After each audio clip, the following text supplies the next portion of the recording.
রাজশাহীর প্রাণকেন্দ্র new market এলাকায় অবস্থিত অভিজাত shopping mall theme Omar plaza মঙ্গলবার ২৭ মে দুপুরে হঠাৎ করে আতঙ্ক ছড়িয়ে পড়ে পুরো এলাকা জুড়ে। কারণ প্লাজার ৭ম তলায় থাকা ফুড কোর্টের একটি দোকানের কিচেন রুম থেকে আগুনের সূত্রপাত ঘটে।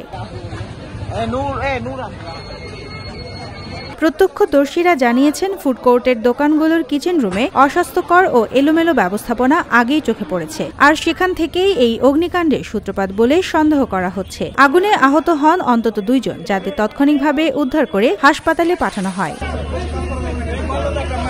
দ্রুত ঘটনাস্থলে পৌঁছে দমকল বাহিনীর ৪টি ইউনিট টানা ১ ঘণ্টা চেষ্টা চালিয়ে আগুন নিয়ন্ত্রণে আনতে সক্ষম হয়। তাদের দ্রুত পদক্ষেপ না হলে পরিস্থিতি ভয়াবহ হতে পারত।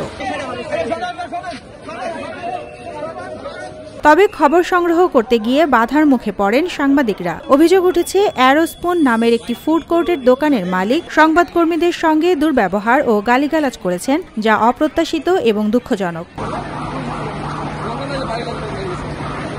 দমকল বাহিনীর পক্ষ থেকে জানানো হয়েছে, ভবিষ্যতে থিম ওমর প্লাজার ফায়ার সেফটি এবং কিচেন ব্যবস্থাপনা নিয়ে নিয়মিত তদারকি চালানো হবে। আর ক্ষয়ক্ষতির পরিমাণ এখনও নির্দিষ্ট করে বলা না গেলেও দোকানীদের ক্ষতি অনেক। সুবর্ণা মেহজাবিন, দেশকাল নিউজ।